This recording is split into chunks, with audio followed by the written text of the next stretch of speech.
Welcome to After Dark at the Fixed Ops Roundtable, featuring Katrina Ness, Vanessa Collins, and Ted Ings. This episode is brought to you by BG Products, partners beyond products. And now for your hosts, Ted Ings, Vanessa Collins, and Katrina Ness. Hello, everyone, and welcome to another Fixed Ops Roundtable After Dark show. Today we have Brian Kramer and Dave O'Brien, and we are going to talk about the big announcement with Hyundai and Amazon. Thank you, Vanessa, and thank you, Katrina. Welcome, Brian Kramer, and welcome, Dave O'Brien, to Fixed Ops Roundtable After Dark. So very humbled that everybody is here. Everybody, a lot of information to unpack tonight. A lot of information has been in the news lately about Amazon and Hyundai coming together with a new retail alliance. Just a few hours ago, earlier today, Brian Kramer, I saw an article that you wrote on LinkedIn. It's right here on the screen. What does the Hyundai-Amazon collaboration mean for car dealers? And I figured nobody better than the people who are on the screen tonight to kind of take us through that. I know it's a big play. There's been a lot of talk. Brian, all day this has been going on. I've seen this on social media, and you've seen it as well, Brian. Yeah, it's been nonstop, right? It's been really since it was Friday when they announced it. And I think that a lot of clarity is needed because, I mean, depending on however you're looking at it, what do they say? Whether you think you can or you think you can't, you'll be right. And I think that's the same instance with this, right? Is that whatever your perspective is what's going to determine the outcome as to whether it's going to be positive or negative. And in every situation like this, there's going to be winners, there's going to be losers. But I was using an example earlier, the U.S. Post Office, and I'm sure everybody, well, maybe not Katrina and Vanessa, but back before 2013, on Sundays they didn't deliver mail, with the post office, and I used to just be the way it always was, and people, that's what we're working, and that's just, we're not going to agree to any terms or conditions. And Amazon's service level agreements, they found a win-win to make it more lucrative for the post office to do 7-day delivery. I had a delivery last night, almost 10 o'clock, and to do it, 7 days a week. And everybody always thought that couldn't get done. So if there's anybody that can change behavior and change mindsets in automotive retail, Amazon is probably, the best candidate to help influence that and make it more lucrative in the process. That's right. David Lucas, honored that you're here with us from Australia, where it's Tuesday morning now. So David O'Brien, a whole lot of information here. And David, you're squarely in the middle of all this with all the revolutionary things that you're doing at Quantum 5. Well, Brian and I were talking about this 10 days, almost 2 weeks ago, when the very first trickle of the announcements started, right? And for sure, the work that we've been doing with great dealers like Andy Wright. Gosh, I was so hopeful we could get Andy here tonight, but with his role as head of the Hyundai National Dealer Council, right? He's a guy in pretty big demand right now, all of a sudden, right? But with great dealers like Andy and others, looking at this future that said, hey, look, customers have got a buying journey in mind. And, the more you want to fight that buying journey that the customer has in mind, as opposed to becoming the person that knows how to facilitate helping that customer profitably and successfully accomplish their buying journey, the more you fight that, the more they do U-turns. And they have a zero switching cost to head right back to the top of their funnel and go, I think I'll try another dealer. I think I'll try another service. And so to see all of this coming together and see folks getting all nervous about what this means to their dealership, I think it's a great time to talk about it. And it's a great time to accelerate what has to happen if dealers want to not be able to worry about this. Yeah. And it's all about convenience. And Question. Great point right there, right? From Patrick Brown. Yeah. I'm curious if there'll be a single DR tool to facilitate this relationship, Brian. What have you heard, Brian? So going back to what you were just saying, Ted, it is going to be all about convenience, and it's all going to be about the customer. And I think that, I'm just purely speculating now, but I think that there will be one single DR tool. The thing, Patrick, with will they create their own? Well, this is going into AWS. So obviously they don't have the traditional tech stack limitations that everybody else does. So when you don't have to integrate with this API and that API, and you can just go into the Amazon cloud and be able to build all your transactional capabilities, or partner with somebody else that can help power it. Wendell Harvey. You know this my fella? brother. Okay, sorry. I love Dude, that, Wendell. love that guy. I love that So- attitude. Go. So as he's saying, all these guys are saying, and like you just said, Ted, I think that the technology will change. It will evolve. The DR tool today is not going to be the DR tool 6 months from now or a year from now. And everybody was all worried about iTunes, and next thing you know, now it's Spotify, and that's where the marketing dollars are going. And or before that, it was Pandora. That will continue to change. But what doesn't change is the culture, the process, guarding the process, delivering on customer commitments.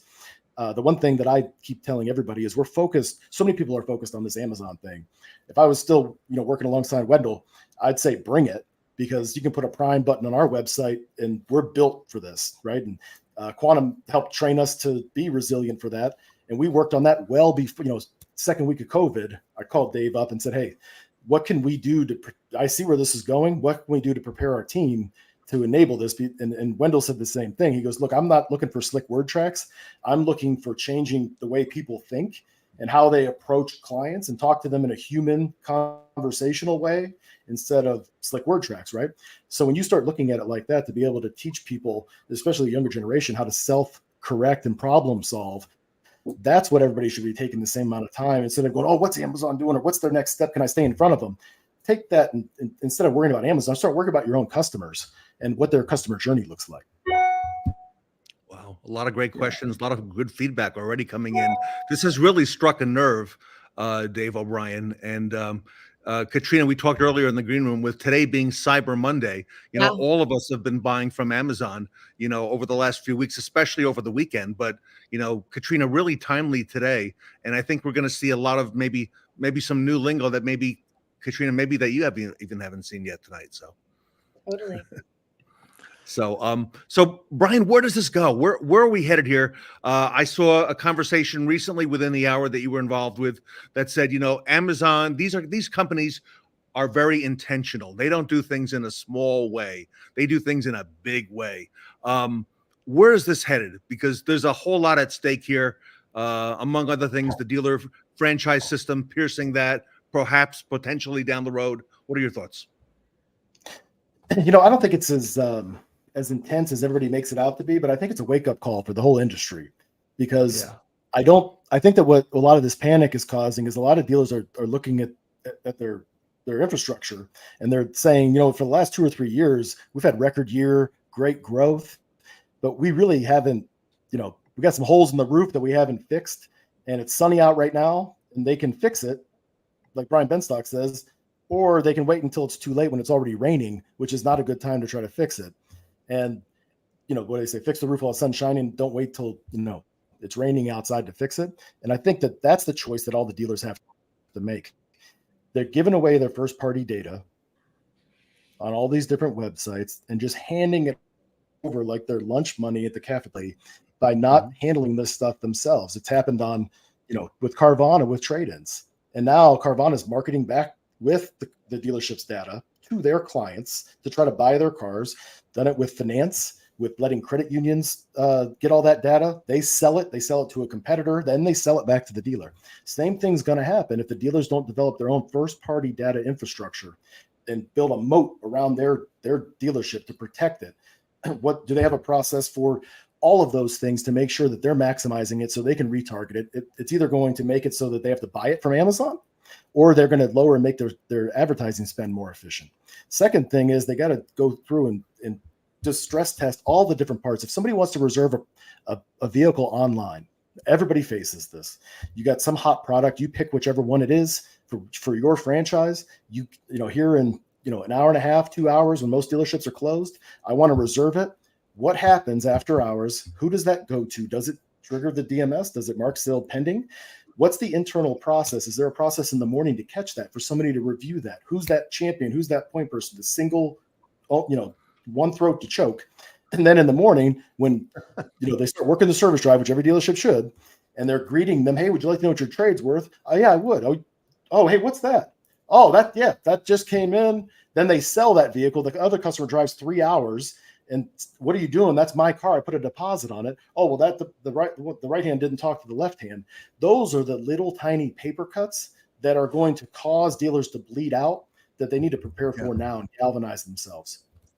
Yeah. It'll be death by 1,000 pay cuts without having those processes built. And look, you got to take what Brian said seriously here, Ted, Katrina, all of us, right? What we know is that if we don't stop the torture of the sales team of trying to live in the old world and this new world, it's going to be death by 1,000 paper cuts, just like he described. And it'll go from that. And here's the simple thing, right? First, let me start with this. Go on the Amazon Hyundai website today. I did it, right? I followed through. I picked the color of a car. I picked the interior. It told me which ones were closest to me.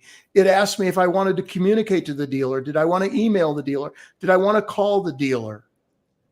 Well, let me just tell you, I found it surprisingly simple, nice, easy, like you would expect from Amazon working with something like Hyundai saying, we're going to make this easy. Now, the only thing I didn't do is hit dial. The only thing I didn't do is say, call the dealer so I could speak to him, because what Brian just described is what we all have to start to think about. Look, Amazon's not coming for your market share. Neither is the dealer. The dealer in your own neighborhood that will make the process easy, they're coming hard for your market share. And it doesn't matter if they're on Amazon or they're on their own website. And what you have to fix, listen to what Brian said. Yes, first party data, but great, you could fix that. And if you don't fix the handoff, when a customer says, yes, I want that car, and somebody else shows up in the service drive and goes, I'll buy it, and some sales manager works a pay plan and goes, okay, I'll sell it. Let's see what happens. Easy is today's currency. Ed Roberts just said it. Amazon will make easy. And other dealers have the same choice. Brian and Wendell made it at their store. They said, look, let's see how easy we can make this. And volume went up before volume went up across the nation. Go, Brian. And Ed's so right about removing the pain points. That's something that dealers can do today. You don't have to wait until the times get tough or till anything turns around. You know the friction points. They're on the surveys. They're on the CSI results. They're on the social media reviews. Take a look at your page, and you'll see that. As Wendell says, the process will be more frustrating for the customer using Amazon if they're relying on the dealer body. The best run dealerships with a smooth process will dominate. And I can't agree. I always agree with Wendell, but they will grow. And what we just said on the last conversation I was having is that the dealers like Ed Roberts and the dealers like Wendell will actually grow their business, and Amazon will cause people that are seeking an experience like that will seek them out, and they will grow as a result of it. Amazon just wants to dominate the below average dealers because they're going to deliver an average experience, and that'll be better than, like when we were selling vehicles on digital retail, it was crazy to me. 26% would set an appointment unsolicited. No human interaction, no anything. So to me, that was the bar, right?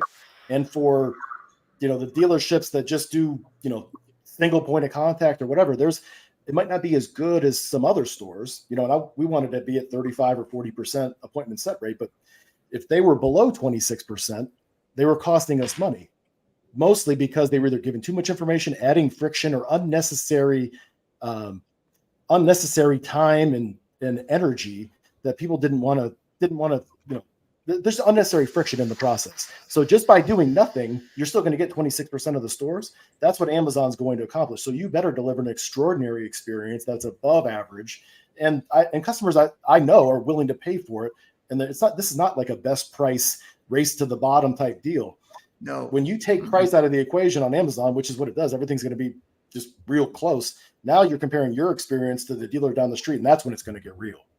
And we all pay for easy and smooth on Amazon regularly instead of getting into our car and going to our local Walmart and seeing what's on the end cap of a shelf.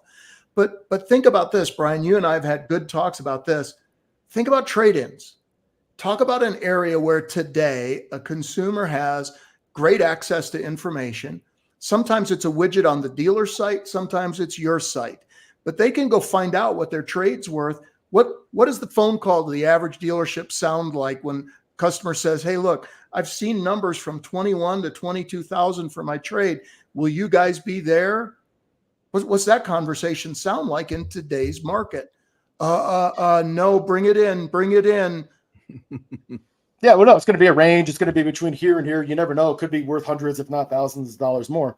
And you're losing the customer. And then the most painful thing is just like dealership data, the customer still arrives, right? Even though they already handed off their data to Carvana or to Amazon, and we let them. Mm-hmm.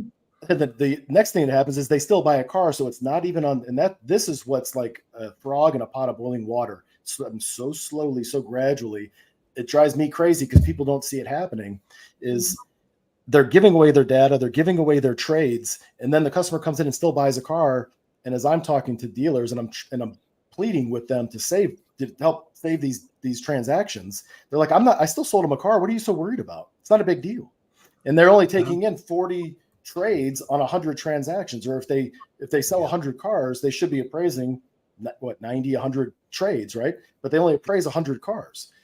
And they take in 50. So how does that make sense? There's obviously more to it, and there's more information. Who's getting the information? Carvana. What do?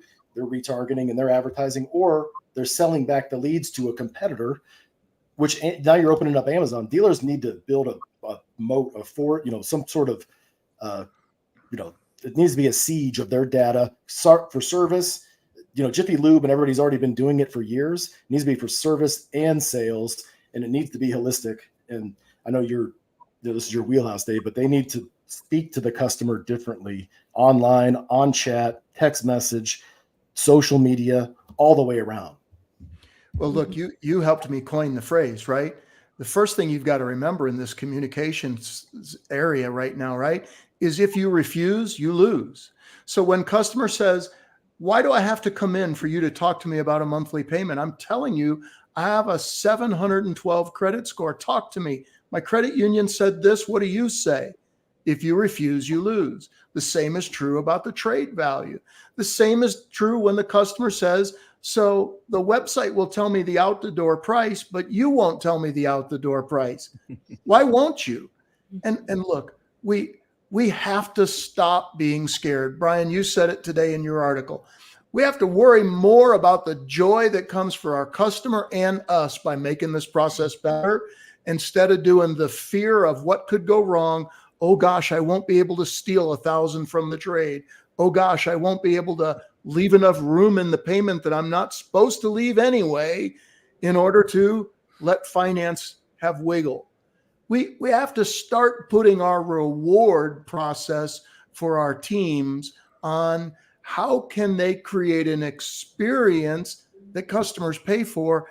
And I don't use that word lightly, Ted. I think on the service drive and on the sales process, if you go visit Ed Roberts, that place is an experience. Oh, is it ever? It is not I'm buying a car. He creates experiences in the sales and service process at every turn. We don't create experiences in email today. We send templates. They're boring. Nobody reads them. And people go, great, why didn't you answer my question? Is the car available? Okay. Why aren't we doing new and different things to connect with the customer instead of saying, no, you must bring me your trade because that's the only way my manager lets me answer the question. And I interview like Brian. You have to empower and enable people and be okay trusting them. If you talk to great dealers like Brian's talking to, they tell you their people aren't smart enough to know how to handle this. You talk to those people and they go, if you show me how to work with these different people, I'll be fine. Let me practice. Show me how. But we give them the lowest bar. Look, Joe says good points here. Give the fully disclosed information to people.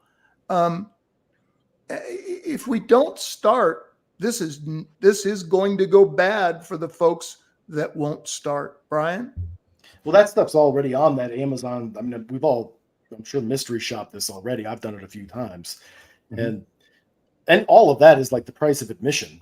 And anything that adds more friction to it, it reminds me of right after COVID, when nobody wanted to go out and leave or whatever, and there were 70,000 restaurants that went out of business. And I know a few of them because I was talking to them. Like, I'm not doing this. People want to come into my restaurant. They like the experience. And I'm like, well, yeah, I'm sure there's a decent amount of people that do. I can't. I'm too busy, but I still like your food and I'm willing to pay for it. And then I got introduced to, by Wendell, DoorDash and Uber Eats. And I'm like, oh, wow. Because it seemed too easy. And I'm like, man, the first time I'm like, that's a lot of money. I could just drive across the street and say, and I don't have to tip them. And I don't even know these people. And I'm tipping them 15%. What did they do for that? Plus the delivery fee or whatever. It's easy. So I just clicked the button, right? Next thing you know, I'm paying $20 for something I used to pay $8. And it's not just inflation, it's convenience, but I'm buying back my time. And the most interesting thing for me is I go around the country. Ed Roberts with his remote delivery, I think about this every time that people start talking about this. And there's so many people that push back on this remote delivery. But he and Brian Benstock and everybody, it's not like they're doing this race to the bottom and they're doing $29 oil changes out of these remote service vans.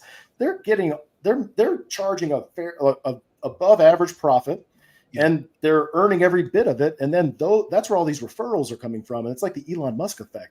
You don't have to advertise when everybody's talking about what you're doing, how you're doing it, and who you're doing it with. And I think that is the next form of advertising is how do they advertise their experience and how do they advertise it to everybody? So instead of advertising price, here's the steps. And that's the future of AI. AI, you have to create content on your websites because there's not going to be search engine marketing and you're not going to be able to afford to do that. AI will create it. And if you don't say you do remote deliveries, Amazon will filter you out. AI won't show up in the search. And if you don't talk about it and you don't put your prospect or your process online, pull the curtain back and just advertise it, then they're going to assume that everybody else doesn't do it that way. And those are the transformational changes and the transparency that need to occur. And I think we all know what's going to happen with new cars. It's going to be disrupted over the next 2 years more than probably ever in the history of automotive. And dealers are going to have to get unbelievably efficient at fixed ops, used cars, more than, it's going to be the lifeblood, just like it is over in Europe. But that's also the way you insulate yourself from outside economic conditions. And you don't have to worry about recessions. And somebody wants you to put a prime CTA button on your website. Fair enough. We used to do a ton of wholesale business with Amazon. And they have service level agreements, and it was painful. And if you didn't meet them, you got charged back $20,000, $30,000, $50,000. Just was what it was. But then we sat there and thought to ourselves, hey, why are we doing this through Amazon? Why don't we just do it ourselves? Like Ed Roberts does, right? We could just have our own wholesale business. Why do we need this other intermediary? And I think that's where this all ends up it ends up with us just taking care of the customers, doing some things that we should have done to begin with, talking to people like they're human beings, authentic, genuine, sincere, and just doing the right thing with our own data. My 2 cents. So Vanessa, I told you our jobs tonight would be very easy, and I think this is proving out.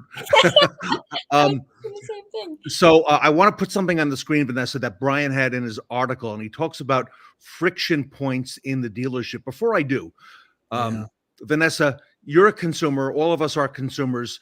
The fact that Amazon is now going to be able to have vehicles on display and information on Hyundai vehicles, would that in itself make you curious enough? Would you go onto Amazon to look at it for a new car? Is because of the convenience factor and the fact that you buy other things at Amazon, would that at least intrigue you enough to go that far? Whenever I look for anything, and I'm talking anything, I always look on Amazon first, unless it's fresh groceries from the grocery store. So I definitely could see myself doing that. Yeah. Okay. And Katrina, you? I definitely would. And we've seen Amazon go from a bookstore to this, company that sells everything. And now we have cars on here. So where do you guys see Amazon going in the future with this? Since you are the industry experts, what do you think Amazon's up to next? What are your predictions? I'm curious. And by the way, this fellow in the chat, Steve Apicella, has been drawing the relationship to Amazon forever. So, Steve, spot on with some of the stuff that you're saying, and congratulations to you. And here we are, Steve, in November of 2023, and Amazon now getting in the new car game. And what's next, guys? Where's this going? I've heard it's a play for data. It's a play for maybe getting Alexa in every vehicle. where do we go? They don't do things in a small way. Yeah. Yeah, It's definitely I don't know. played together. When I look at it, I think there are a lot of companies that said 10 years ago, okay, I don't have any need for Amazon, that all of a sudden realized Amazon had the best distribution force. They had the best logistics of how to get things to the right place at the right time. And now all of a sudden they stock all their inventory with Amazon. So let us not say that dealers are never going to have their franchise holder say, we're going to do the same as Hyundai. And actually, we've been working on it. Because by the way, don't we all know on this call that this didn't just happen quickly, right? You go on that page right now. Somebody's been working on this for a couple of years to get this whole thing smoothed out and ready to go. So rest assured, there's another franchise behind this somewhere. Who is it? We don't know on this call today, but there's another OEM waiting to go. Gosh darn it, we didn't get our act together fast enough, but we want to be second. We want to be third. So I think it ends up being continuous.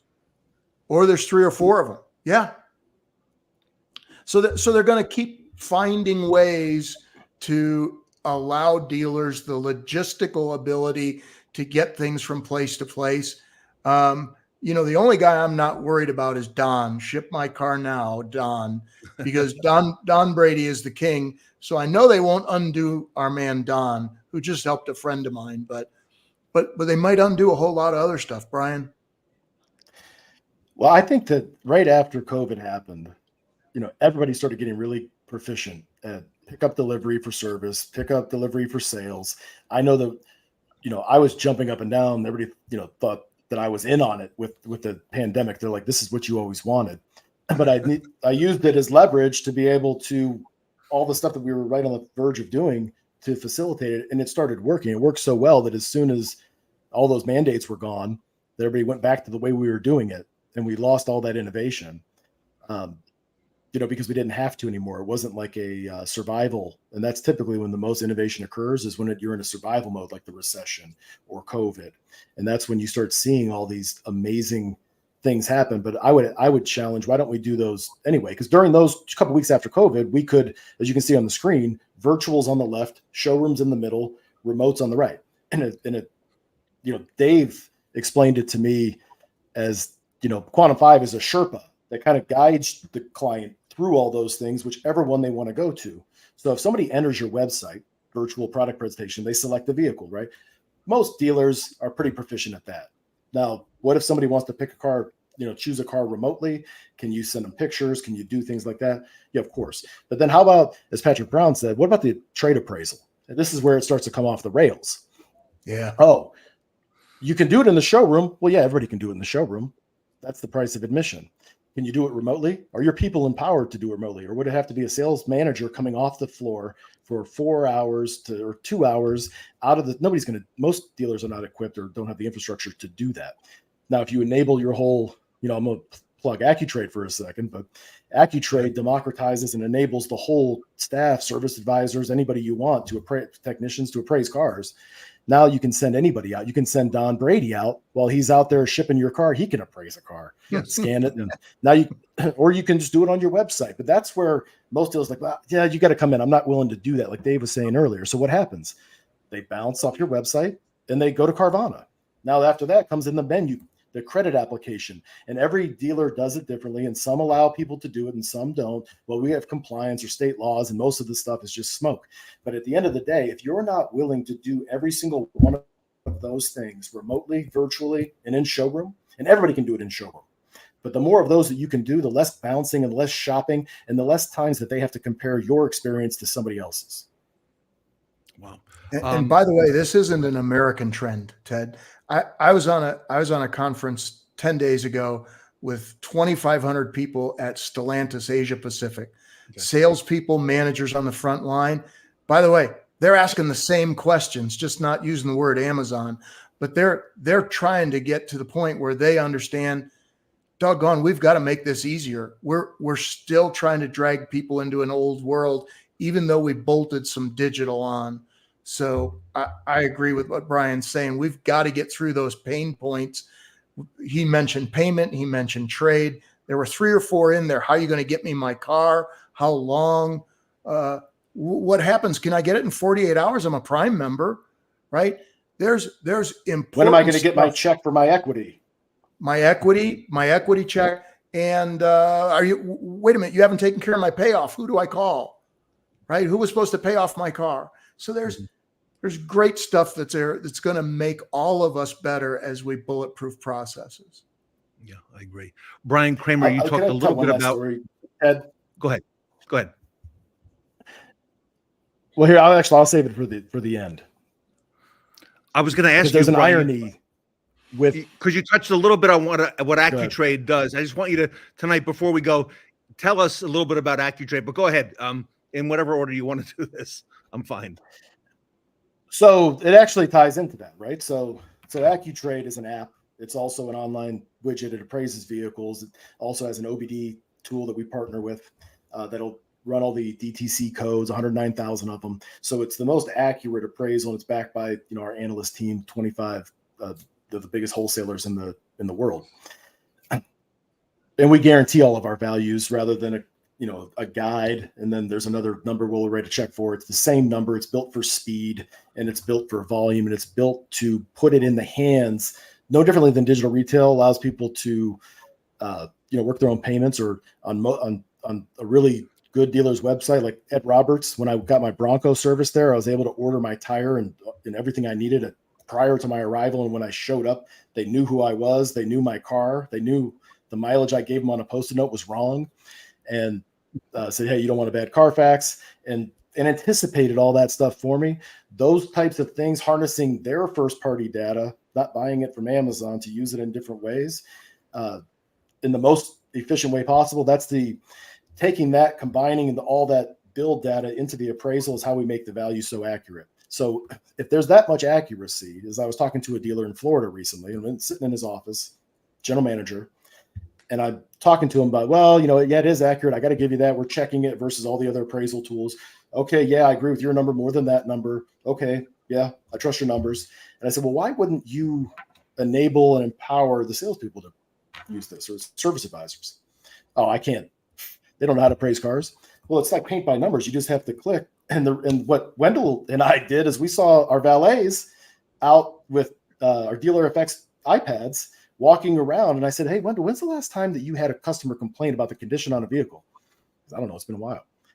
And I said, is it since we started taking these pictures of them arriving and leaving with the valets? So they're sticking the tires. They're taking the pictures. We've got a documented record of all this stuff. Yeah. I go, why do we trust that team to do that, but we won't trust our salespeople to do the same thing? And the system automatically generates a value because I don't know, let's try it. And that's what AccuTrade allows to do. It's so simple that all you need is a VIN. You take a picture of it and it's giving you a guaranteed, some AI built into it, but that's the future and consumers can get on cars.com instant offer and be able to get that same value. So I asked the GM, I said, okay, you agree these values are the most accurate, and most people don't really dispute that. So why wouldn't you let them do it? Well, I'm worried they're going to make a mistake, or they're risk averse, or there's loss aversion because for whatever reason. I said, well, why don't we just train them? Most dealerships work with, we can get them up to speed in 2 days. And he said, well, this market's a little bit different. The customers like to come in, they like our lounge, they like our amenities. And I'm like, okay, I used to live in this town and I'm familiar with this market. And I was just on the other side of the bay. We were doing everything digitally. This is like 10 years ago. Well, things have changed a little bit, especially over here. Customers they're not getting online. Almost all of our business comes from this traffic. And as I'm talking to them, there's a DoorDash person that drops something off for them at the front desk. And I asked, I said, why is it that DoorDash if the internet is that weak in this town, why aren't they pulling out of this market and going into another market? Or why are they continuing to do business here if the internet business is that weak? And I said, and how long have you been doing that? And he said, how much do you spend, a month on that? Because I know how much I spend. It's way too much. And he said, I'm embarrassed to even bring it up. So let's just change the subject. Okay. So walk me through how this is going to work. Brian, can we tell the truth here? Can we say it out loud, though, why he really doesn't want to do that? Why he doesn't want to give up and let salespeople put a number on a car? Because then we couldn't steal from the trade. And one of these days we ought to touch the third rail here and go, we never should have scooped from a trade. We should stop today. I tell our sales team at Quantum all the time, you should tell prospective clients that we're not in on that. And therefore, if they don't want to hire us and they want us to help salespeople, help managers know how to steal from trades, we're a bad company. Don't hire us to help with that because you'll fire us anyway. But we've got to talk about a manager's pay plan that says I make extra money and then I walk in my dealer's office and I high five them and I go, boss, I just held back $3,000 on that trade. We're done. Car's over the curb. We made an extra $3,000 and the dealer's high fiving them. Mm-hmm. That's the kind of stuff we have to have the courage to talk about, because if we don't talk about it as an industry, and if the good early adopters on this call don't speak up about it too, then what do we know? Then Amazon gets more foothold, more first party data gets lost, more trades are going to get lost. The right trades, not the wrong trades. They pay up for the right ones and lay off the wrong ones. Yeah. Well, and like Marcel Beltran said, it all comes down to trust. And I would say that is the foundation for this whole conversation. It's trust between the managers, that work alongside each other. That they don't trust. Well, hey, I know that as soon as I walk away, they're going to try to drag off the trade. So why don't I try to drag off the trade? Or the service advisors don't trust the salespeople to talk to their customer because they're worried on what they're going to do rather than really genuinely helping them. Or and how do we build trust? How are we going to teach these young people coming into our business how to build trust in this virtual environment? Wait, they're on Amazon. Wait, they're on my website. Wait, they've got questions. How am I supposed to build trust with them when I'm on an email? We help these people by the thousands in dealers and at OEMs, right? And they look at you and they go, Katrina, Vanessa, how are you going to build trust, build credibility, and cause somebody to share the right information with you so you can help them down their journey path? And you know what? They're just like both of them. They're looking for a way. Tell me how. I don't know how to do it instinctively, but if you tell me how, I will figure it out, and I'll get better and better at it, and helping customers down that buying journey is the critical point going forward. Agreed. Everybody, great conversation. We'll have to leave it there. Very grateful to everybody chiming in tonight in the chat. A lot of activity, a huge topic. There's a lot of good questions. Dave O'Brien, there's a lot here, right? And Brian, I mean, you're seeing it. It's coming in real time. Look at some of these things happening, right? So, strong stuff. And I'd like to come back. And Dave, I think we had another guest or two we'd like to invite as well to include on this subject. So if it's okay with you, everybody. Let's have one of these conversations about the service drive. When is the service drive going to become that place, right? When's it going to become the auction lane that it should be? Yes. How do we make it a better place and a better customer journey on the service drive? We ought to talk about that one day. This guy, Michael Wood, is doing a single point of contact. I was talking to him earlier, and he's got the right mindset.